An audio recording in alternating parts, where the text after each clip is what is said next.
नमस्कार दोस्तों, मैं doctor Shakeel Hussain, assistant professor political science, government PG autonomous college दुर्ग।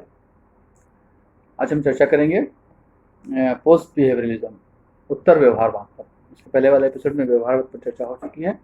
जैसा मैंने आपको बताया था कि उत्तर व्यवहारवाद जो है यह भी डेविड ह्यूस्टन की ही देन है। डेविड ह्यूस्टन ने बहुत सारी सॉरी बहुत सारे आलोचकों की आलोचनाओं को स्वीकार किया, खुद महसूस किया कि व्यवहारवाद राजनीति को विज्ञान बनाने की जो मुहिम थी वो सनक तक एक सिनिकल लेवल तक पहुंच गई है, और टेक्निक्स का इतना ज़्यादा प्रयोग होने लगा कि विषय अध्ययन की मूल विषय वस्तु कहीं पीछे छूट गई है और अध्ययन की टेक्निक ज़्यादा इंपॉर्टेंट हो गई है।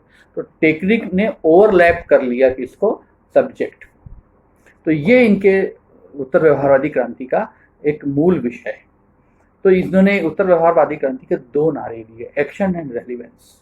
इसको याद रखिएगा, ये नेट जैसे परीक्षा में ये इस तरह के प्रश्न पूछे जाते हैं कि ये क्या मूल था। ये बहुत सारे ऑब्जेक्टिव टाइप के क्वेश्चन पूछे जाते हैं, और डिस्क्रिप्टिव आंसर भी लिखेंगे तो आप उसमें इसको शामिल करेंगे। एक्शन एंड रेलिवेंस, कार्य और प्रासंगिकता, उसकी उपयोगिता क्या है, जो कार्य किया जा रहा है वो उसका महत्व, वो समाज के लिए उपयोगी है या नहीं। तो उन्होंने, क्योंकि जो रिसर्च हो रहे थे वो बहुत विशुद्ध थे, लेकिन वो रेलिवेंट नहीं थे। तो जो रेलिवेंस है वो स्थापित होना चाहिए। तो इन्होंने, जैसे उन्होंने उनके ह्यूस्टन ने व्यवहारवाद के 8 सिद्धांत बताए थे, वैसे उन्होंने उत्तर व्यवहारवाद के भी 7 सिद्धांत बताए, और ये कहा कि यह इन बातों का ध्यान अगर हम अध्ययन में रखेंगे तभी हमारा व्यवहारवादी ज्ञान सही का व्यवहारवादी हो पाएगा, तभी वो विज्ञान बना पाएगा राजनीति को। और राजनीति को विज्ञान बनाने से भी जरूरी यह है कि राजनीति समाज की सामाजिक समस्याओं का, राजनीतिक समस्याओं का समाधान करने में सक्षम होना चाहिए। इसलिए उन्होंने रेलिवेंस का दिया। तो इसका जो पहला सिद्धांत है वो है प्रासंगिकता। ठीक है, इसका भी एब्रिविएशन वैसे बना लीजिएगा, प्रासा, प्रासंगिकता, फिर समूबु और करा। प्रासा, समूबु 3 2 5 और करा 2 7। 8 सिद्धांत व्यवहारवाद के, 7 सिद्धांत उत्तर व्यवहार के। प्रासंगिकता व्यवहारवाद का एक नारा था जो उत्तर व्यवहारवाद में आता है। एस पी वर्मा साहब किताब में ये मेंशन है। बेहतरीन किताब है, उसको अगर आप पढ़ सकते हैं। थोड़ा सा बोरिंग लगेगा क्योंकि बहुत बहुत एक्सटेंसिव किताब, बहुत विस्तार से लिखी गई किताब है। व्यवहारवाद में ही करीब 20 से 30-40 पेज के आसपास है, बहुत मतलब मेजर। तो लेकिन वही है, पेशेंस है, अगर आप पढ़ेंगे तो ज्ञान बहुत हो जाएगा। हाँ, तो अब आते हैं किस पर, प्रासंगिकता। प्रासंगिकता को कहते हैं, व्यवहारवाद का एक नारा था, it is better to be wrong than vague. इसका मतलब हुआ भ्रामक, कंफ्यूजिंग होने से अच्छा है गलत हो जाना। तो जो पुराना राजनीति विज्ञान था वो व्यवहारवादियों की मान्यता थी कि वो अस्पष्ट था, वो उनको पता ही नहीं था कि वो लिखना क्या चाह रहे हैं, वो लेवियाथन का पर्पस क्या है। राजा का समर्थन करना है, संप्रभु की स्थापना करना है, बहुत महामानव जैसा राजा बनाना है, तो उद्देश्य क्या है। तो ये जो वो भ्रामक ज्ञान देने से बड़ी बढ़िया है कि आपको ज्ञान गलत हो जाए। It is better to be wrong than vague. अब ये नारा बदल गया उत्तर व्यवहार में, it is better to be vague than non relevantly precise. अप्रासंगिक होने से अच्छा है भ्रामक हो जाना। आप हिंदी में चैनल लिखना चाहें हिंदी में लिखिए नारे को, अंग्रेजी में लिखना चाहें लेकिन लिखिए जरूर। अप्रासंगिक होने से अच्छा है भ्रामक हो जाना। आपने एक बहुत अच्छी मशीन बनाई है, ठीक है, और वो मशीन क्या करती है कि वो पानी से वो जहाज चलाती है, ठीक है, लेकिन पानी से जो जिस तरीके से वो जहाज चलाएगी, उस तरीके, उस मशीन की लागत इतनी है कि वो मशीन जो है खरीदने से अच्छा है कि पेट्रोल से ही वो, मान लीजिए मोटरसाइकिल चलाती है पानी की मशीन, तो पेट्रोल से ही वो मोटरसाइकिल चले तो 10 साल में या 5 साल में जितना खर्चा होगा पेट्रोल और मोटरसाइकिल का मिला करके उतनी मशीन की लागत है। तो ये उपयोगी, रेलिवेंट नहीं हुई। तो कहते ऐसे रिसर्च का कोई मतलब नहीं है जो प्रासंगिक ना हो। तो प्रासंगिकता उसकी पहली आवश्यकता होनी चाहिए।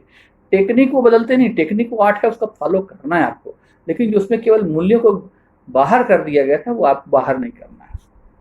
उसके बाद कहते हैं प्रासंगिकता, फिर सामाजिक दूसरा पॉइंट, पहला प्रासंगिकता होता है, दूसरा सामाजिक समस्याओं के विश्वसनीय निदान पर बल। अब सामाजिक समस्याओं के विश्वसनीय निदान पर बल, ये हेडिंग है पूरी।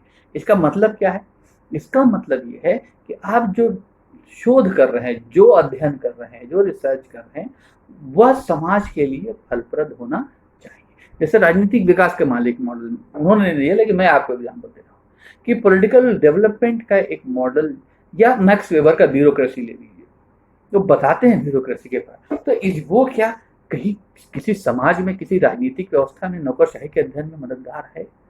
जैसे बहुत लाजवाब मॉडल दिया हामन ने, स्ट्रक्चरल फंक्शनल मॉडल।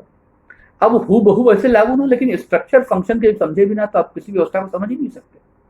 तो ये रेलिवेंट हो गया, सामाजिक समस्याओं के निदान से रिलेटेड हो गया कि आप स्ट्रक्चर, जैसे कोई सिस्टम अच्छा काम नहीं कर रहा है, तो आप अगर इसका स्ट्रक्चरल फंक्शन अध्ययन कर लें तो पता चला कि भाई इसमें तो स्ट्रक्चर प्रॉपर है ही नहीं, तो फंक्शन कहाँ से अच्छा होगा।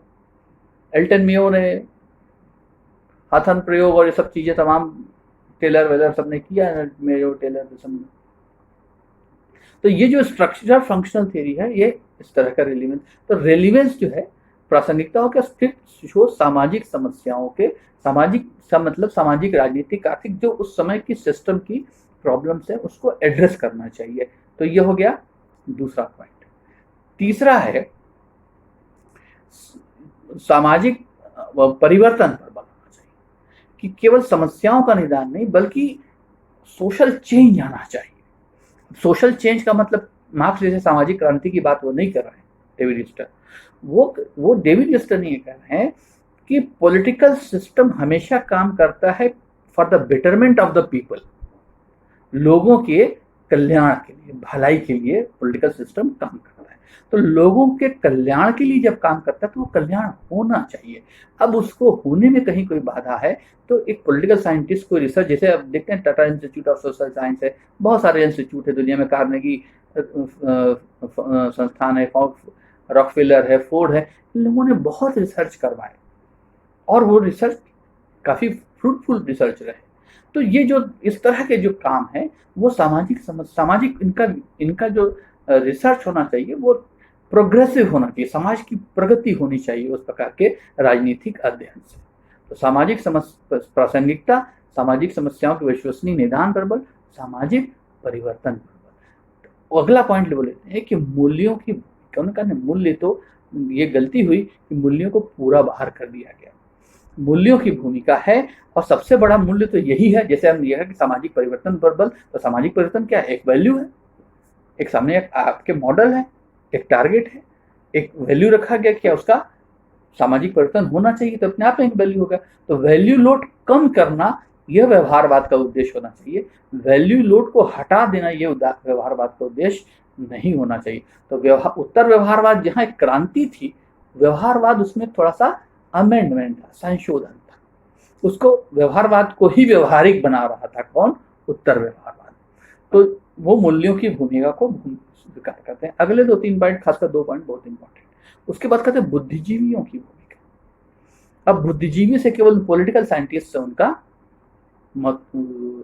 सरोकार नहीं है। वो कहते हैं पॉलिटिक्स अब एक कंप्रहेंसिव एक्टिविटी है, ये राजनीतिज्ञों का काम केवल नहीं है, केवल राजनीति विज्ञानियों का काम नहीं है। अब political life, social life, economic life सब इंटेंगल है, अंतर नहीं था, अंतर संबंधित है। अब इसलिए बुद्धिजीवियों की जो भूमिका है, वो इनलाइटेड लोग हैं, ज्यादा पढ़े लिखे लोग हैं, बहुत सारी चीजें ऐसी जानते हैं जो दूसरे लोग नहीं जानते, तो उनकी एक भूमिका है। किसमें भूमिका है? उस सोशल चेंज को लाने में। और ये सोशल चेंज सिर्फ सरकार नहीं ला सकती, सिर्फ कॉन्स्टिट्यूशन नहीं ला सकता, सिर्फ कॉन्स्टिट्यूशनलिज्म नहीं ला सकता। ये सोशल चेंज लाने में इंटेलेक्चुअल्स का एक रोल है और उस रोल को इंटेलेक्चुअल्स को समझना पड़ेगा। अगर कोई प्रोफेसर है, कोई टीचर है, तो उसका काम केवल अध्यापन करके आजीविका उपार्जन करना नहीं है, बल्कि उसके क्लास की जो सोशल डेमोग्राफी है, वो जो पीछे रह गया हुआ बच्चा है वो कैसे आगे आएगा, सॉरी, ये सब एटीट्यूड आपका सोशल चेंज लाएगा। और दूसरे जो बुद्धिजीवी हैं उनका भी योगदान समाज में होना चाहिए। बुद्धिजीवी होने का मतलब बौद्धिक व्यायाम या बौद्धिक विलासिता नहीं है। बुद्धिजीवी होने का मतलब है कि आपका सोशल कंट्रीब्यूशन। अब ये सब कहते वो खुद पूरा वैल्यू लोड की बात करते, लेकिन डेविड ईस्टन उन लोगों में से थे जिन्होंने सिर्फ कहा नहीं, करके भी दिखाया। और बहुत लंबा उनका आप पढ़ेंगे इंटरनेट वगैरह में जीवनी तो पता चलेगा, लाइफ टाइम वो काम करते हैं। तो बुद्धिजीवियों की मैंने कहा कि मैं उनको कह सकता हूँ, कहता हूँ कि David Easton is the father of modern political science. Modern political science के फादर, उन्होंने थ्योराइज किया मॉडर्न पॉलिटिकल साइंस को। तो बुद्धिजीवियों की एक बहुत महत्वपूर्ण भूमिका है। इसके बाद उनका कर्मनिष्ठ विज्ञान, राजनीति एक कर्मनिष्ठ विज्ञान है, केवल विज्ञान नहीं है। केवल वो जो चिंतन की अवस्था थी प्लेटो से मार्क्स तक की, वो अब चिंतन की अवस्था से वो बाहर आ चुका है और एक्शन है। अब देखिए कि बहुत बड़े बड़े पॉलिटिकल साइंटिस्ट जो है वो दुनिया भर के, मैंने कहा आपको ना, लुसियन पाई से लेके आपके WF रिक्स तक ये दुनिया भर के देशों में गए और समूह में गए, वहां जाकर के 10-10, 12-12 साल, 8 साल, 7 साल उन देशों में रह करके रिसर्च किया। ये कर्मनिष्ठ विज्ञान है, एक्शन एक्शन एक्शन वाला साइंस है कि विज्ञान केवल इसलिए नहीं है कि वैज्ञानिक तकनीकी का इस्तेमाल करता है, बल्कि ये फील्ड में जाके काम करता है, फील्ड वर्क करता है, इसलिए कर्मनिष्ठ विज्ञान है। और ये तभी तक ये मतलब विज्ञान और सामाजिक परिवर्तन करता रहेगा, सामाजिक समस्याओं का समाधान करता रहेगा जब तक कि ये कर्मनिष्ठ विज्ञान रहेगा। तो इसको कर्मनिष्ठ बने ही रहना पड़ेगा। अगली बात उन्होंने कहा, व्यवसाय का राजनीतिकरण। अब ये बात ऐसी है कि जो हेडिंग पढ़ के बच्चा कंफ्यूज होता है, व्यवसाय का राजनीतिकरण मतलब कौन से व्यवसाय को, क्या हर व्यवसायी को राजनीतिज्ञ होना चाहिए? उन्होंने कहा कि हर व्यक्ति को एक प्रकार का पॉलिटिकल एक्टिविस्ट जैसे हो सकता है। पॉलिटिकल एक्टिविस्ट मतलब आंदोलन करना नहीं, कि राजनीति, मैंने कहा कि अब राजनीति केवल राजनीतिज्ञों का या राजनीति विज्ञानियों का काम नहीं है। हर आदमी हित संघर्ष में लगा हुआ है, हर आदमी पॉलिटिकल एक्टिविटी में हिस्सा लगता है, और जो मॉडर्न डेमोक्रेसीज होती हैं वह जन सहभागिता पर ही कार्य करती है। तो आप चाहे ना चाहें, राजनीति और राजनीति से आपका संबंध है, राजनीतिक संस्थाओं से संबंध है। हमारे जीवन का हर काम किसी न किसी प्रकार के नियम से संचालित होता है। तो इसलिए उनसे भागने की बजाय हमें उसमें पार्टिसिपेट करने की जरूरत है। तो व्यवसाय का राजनीतिकरण करने का अभिप्राय, अगर वो डॉक्टर भी है, इंजीनियर भी है, किसी दूसरे व्यवसाय में भी है, तो उसका एक पॉलिटिकल लाइफ है, वो उसको समझता है चाहे नहीं समझता है। तो हम एक man is a political animal के जमाने से लेके आज तक हम एक पॉलिटिकल एनिमल हैं। तो हमारा एक पॉलिटिकल लाइफ है, उस पॉलिटिकल लाइफ को रियलाइज करना चाहिए और उस रियलाइजेशन के बाद उसका एक राजनीतिक अपनी भूमिका को स्वीकार करना चाहिए। सोशल चेंज लाने के लिए आपके पास, आप किसी भी प्रकार से अपने फील्ड में काम करते हैं, अगर लग के काम करते हैं तो सोशल चेंज उससे आ रहा है। तो ये 7 सिद्धांत उन्होंने बताए। सामाजिक प्रासंगिकता, उसमें 2 नारे आप याद रखिए, it is better to be vague than, it is better to be wrong than vague, ये पहला नारा है व्यवहारवाद का। भ्रामक होने से अच्छा है गलत हो जाना। फिर उत्तर व्यवहारवाद ने दिया, it is better to be vague than non relevantly precise, प्रासंगिक होने से, अप्रासंगिक होने से अच्छा है भ्रामक हो जाना। ये पहले हेडिंग में आप लिख सकते हैं। दूसरा, सामाजिक समस्याओं के विश्वसनीय निदान पर बल, सामाजिक परिवर्तन पर बल। फिर उसके बाद बुद्धिजीवियों की भूमिका, कर्मनिष्ठ विज्ञान, राजनीतिक एकीकरण, मूल्यों की भूमिका। तो ये 7 सिद्धांत उन्होंने दिए। ये 7 सिद्धांत मिलकर, ये 7 सिद्धांत, मैंने इस बात को, इस वाक्य को याद रखिए कि व्यवहारवाद एक क्रांति थी, उत्तर व्यवहारवाद क्रांति नहीं थी। उत्तर व्यवहारवाद व्यवहारवाद में एक संशोधन था, व्यवहारवाद को और अधिक व्यवहारवादी बनाने के लिए। तो 8 सिद्धांत उसकी याद रखिए, 7 सिद्धांत इसकी याद रखिए, और उसके एब्रीविएशन से उसके क्रम को याद रख लीजिए, कोई दिक्कत नहीं होगी। समझाने वाला काम कोशिश किया मैंने आपको समझाने की, ताकि वो जब आप हेडिंग को समझे रहते हैं तो वो फट से याद हो जाती है। अब परिमाणीकरण तो शायद मैं बताऊंगा, जब मैं खुद एमए में था तो मेरे भी समझ नहीं आया था। तो मैंने अपने टीचर से पूछा, प्रोफेसर थे, उन्होंने ऐसे फिर सबको बताया, और तब से आज तक मुझे वो भूला नहीं, क्योंकि उन्होंने पहले क्लास में जो बता दिया था, फिर उसको ऐसे ही शब्दों से डिकोड किया कि परिमाण का मतलब क्या होता है। जब परिमाण का मतलब समझ आ गया तो परिमाणीकरण का भी मतलब आ गया। आपको कभी कोई हिंदी किताब में थ्योरी में पढ़ने में दिक्कत जाए तो उसके शब्दों को डिकोड करिए या अपने टीचर से पूछिए। तो उम्मीद है कि आपको उत्तर व्यवहारवाद में समझाने में कामयाब हुआ होगा। और इसके बाद हम राजनीतिक विकास का चैप्टर लेंगे, इसके बाद के। धन्यवाद।